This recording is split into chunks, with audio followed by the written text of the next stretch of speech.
Friends, myself Anis Ansari. हमारे देश में बहुत सारी प्रथाएं प्राचीन काल से चली आ रही हैं, जैसे सती प्रथा, पर्दा प्रथा और दहेज प्रथा, और भी बहुत सारी प्रथाएं हैं।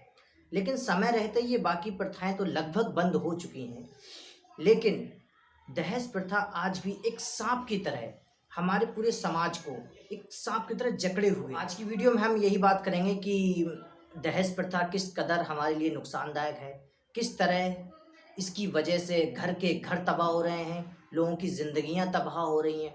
और एक बात आपको मैं अभी बता दूं, इन सब में सिर्फ और सिर्फ एक लड़की पिसती है और कोई नहीं। तो वीडियो स्टार्ट करने से पहले मैं आपसे गुजारिश करूंगा कि आप मेरी वीडियो को लाइक कर दीजिएगा, ज़्यादा से ज़्यादा शेयर कर दें, और अगर आप हमारे चैनल पर नए हैं तो हमारे चैनल मॉडर्न ह्यूमन लाइफ को सब्सक्राइब जरूर कर दीजिएगा और बेल आइकन प्रेस जरूर कर दें, जिससे कि हमारी आने वाली वीडियो आप तक सबसे पहले पहुंच जाए। तो वीडियो स्टार्ट करते हैं। दहेज प्रथा क्या है?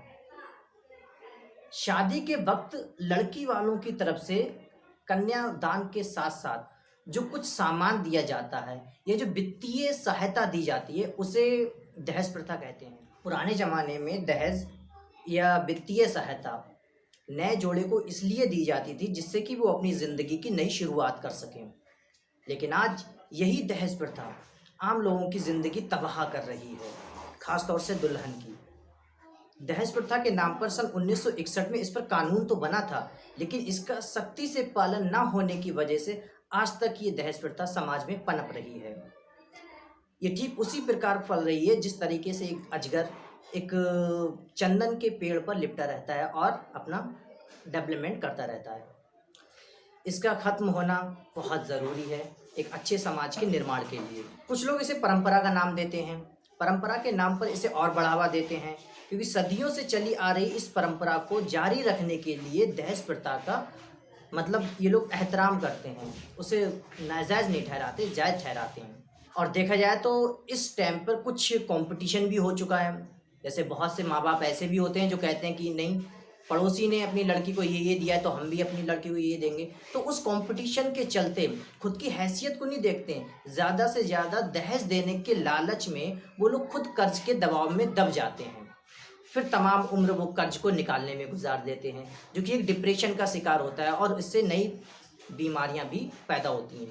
हमें और आपको चाहिए कि ये दहेज प्रथा रुकनी चाहिए। ऐसे नहीं रुकेगी कि सिर्फ कह दिया और रुक गई। जब तक आप जैसे हम जैसे लोग इस चीज़ के खिलाफ आवाज़ नहीं उठाएंगे तब तक कुछ नहीं हो सकता।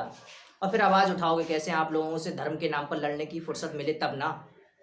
चलिए वो बात की बात है, इसकी बात हम पिछली वीडियो में कर चुके हैं। एक चीज़ और है कि दहेज प्रथा के नाम पर एक लड़की डिप्रेशन का शिकार हो जाती है कि शादी के बाद जैसे तैसे शादी हो जाती है, वो लोग राजी हो जाते हैं कि हाँ चलो शादी कर लो, बात खत्म हो गई। लेकिन शादी के बाद ताउम्र उस लड़की को ससुराल में जाकर दहेज की खातिर ताने सुनने पड़ते हैं। वो ताने रात दिन उसके दिल को कहीं ना कहीं बिल्कुल झिकझोर के रख देते हैं। तो ये चीज़ें अनकंफर्टेबल फील करती हैं। रात दिन एक ही चीज़ आप किसी शख्स को सुनाए जाओगे तो कब तक सामने वाला बर्दाश्त करेगा?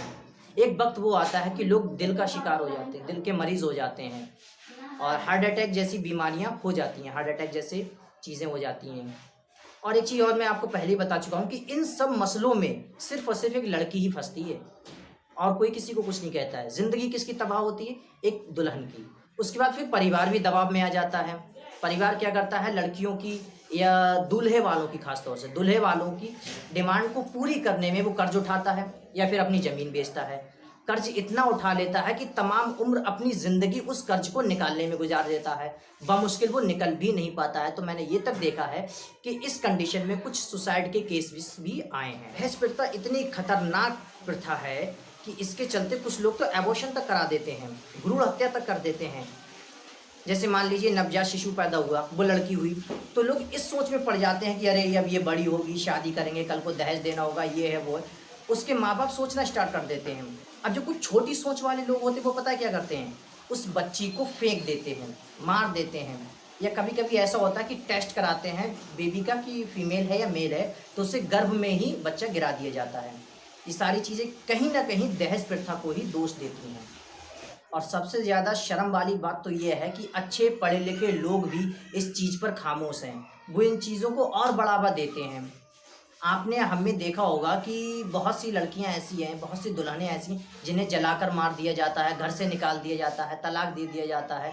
आज भी अगर एक सर्वे के अनुसार मैं आपको बताऊं कि 70% केसेस कोर्ट में इसी मसले पर चल रहे हैं, दहेज प्रथा के मसले पर। और दूसरी चीज़ ये है कि जैसे मैं पहले कह चुका हूँ कि इसे आप कोई और नहीं रोकेगा, आप और हम मिलकर रोकेंगे। कैसे रोकेंगे? सिर्फ कह देने से।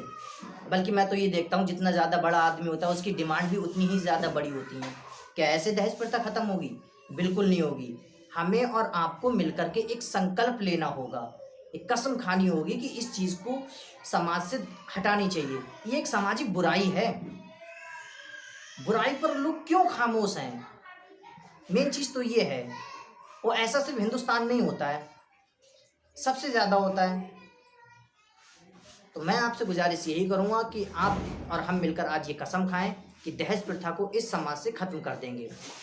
फ्रेंड्स, अगर आपको मेरी जानकारी अच्छी लगी हो तो आप मेरी वीडियो को लाइक कर दें, ज़्यादा से ज़्यादा शेयर कर दें और अपना सजेशन हमें कमेंट बॉक्स में ज़रूर बताएं। और अगर आप हमारे चैनल पर नए हैं तो हमारे चैनल मॉडर्न ह्यूमन लाइफ को सब्सक्राइब कर दीजिएगा और बेल आइकन प्रेस करना ना भूलें, जिससे कि हमारी आने वाली वीडियो आप तक सबसे पहले पहुंचे। कमेंट बॉक्स में हमें ये भी सजेशन करना कि आप अगली वीडियो कौन से टॉपिक पर देखना चाहते हैं। Thank you.